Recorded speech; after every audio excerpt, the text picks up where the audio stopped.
It all began with a post on Truth Social. In late June 2025, President Trump declared trade talks with Canada were over, and announced sweeping new tariffs on Canadian goods, set to hit by July 4th. This wasn't just political theater, it was a direct threat to one of the world's most integrated trading relationships. The announcement followed weeks of failed negotiations, with Trump framing Canada's new policy as a blatant attack on American companies.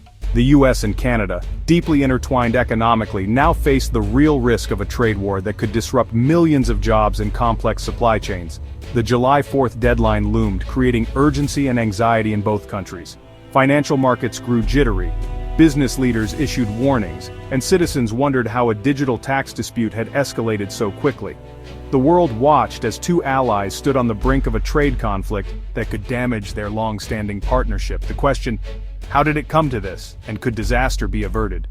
The turmoil stemmed from Canada's Digital Services Tax Act, or DSTA, enacted in June 2024. The law imposed a 3% tax on Canadian revenues of large digital corporations. Think Google, Meta, Amazon, and Apple. To qualify, companies needed over 750 million euros in global revenue and $20 million in Canadian revenue, targeting the tech giants. The most controversial part? The tax was retroactive to January 2022, hitting companies with unexpected bills for past earnings. Critics called it aggressive and unfair, while Ottawa argued it was about fairness and sovereignty. Frustrated by slow global tax reform, Canada acted alone, but Washington saw it as a direct attack on US firms. The stage was set for a major confrontation between the two trading partners. Would Canada's bold move pay off, or backfire? The US response was immediate and fierce. The Trump administration saw the DSTA as a targeted attack on American tech giants, not just a tax issue.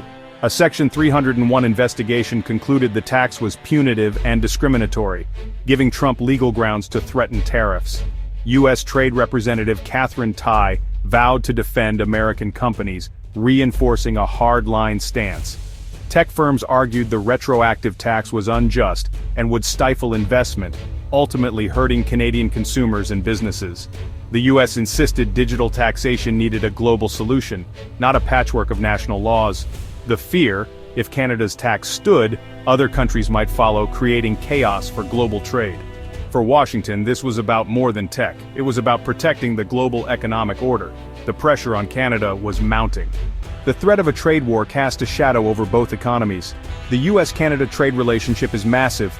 Over $900 billion in goods and services crossed the border in 2024. For Canada, the U.S. is an economic lifeline, buying 75% of its exports. Key industries, autos, steel, lumber, agriculture, faced devastating tariffs, threatening jobs and supply chains. The pain wouldn't be one-sided. U.S. consumers and businesses would also face higher costs and disruptions. The Bank of Canada warned that major tariffs could shrink Canada's GDP by over 1%, risking recession. Uncertainty alone was already hurting investment and hiring. Both nations were locked in a dangerous game with prosperity hanging in the balance. With the deadline looming, Canada made a dramatic reversal. On July 1, 2025, Prime Minister Mark Carney announced the repeal of the Digital Services Tax Act to avoid a trade war. The decision came after intense pressure from Canadian business leaders who warned that U.S. retaliation would devastate the economy. The government faced a stark choice: defend a principle or protect jobs and trade. Deputy Prime Minister Chrystia Freeland, once a champion of the tax, acknowledged the economic reality forced their hand.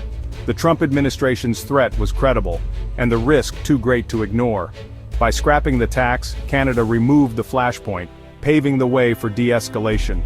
It was a pragmatic, if painful, move to safeguard the nation's most vital economic relationship. The crisis was averted, at least for now. Canada's repeal of the tax immediately diffused the crisis. The White House called off the tariffs, and President Trump declared victory. Markets rebounded, tech stocks surged, and business leaders on both sides breathed a sigh of relief. The episode echoed past trade clashes under Trump, reminding everyone of the real risks when negotiations break down. While the immediate threat passed, underlying tensions remain, especially with a USMCA review looming in 2026. The truce is welcome but fragile. The digital tax dispute will cast a long shadow over future talks. Both nations must now rebuild trust to keep their vital partnership strong.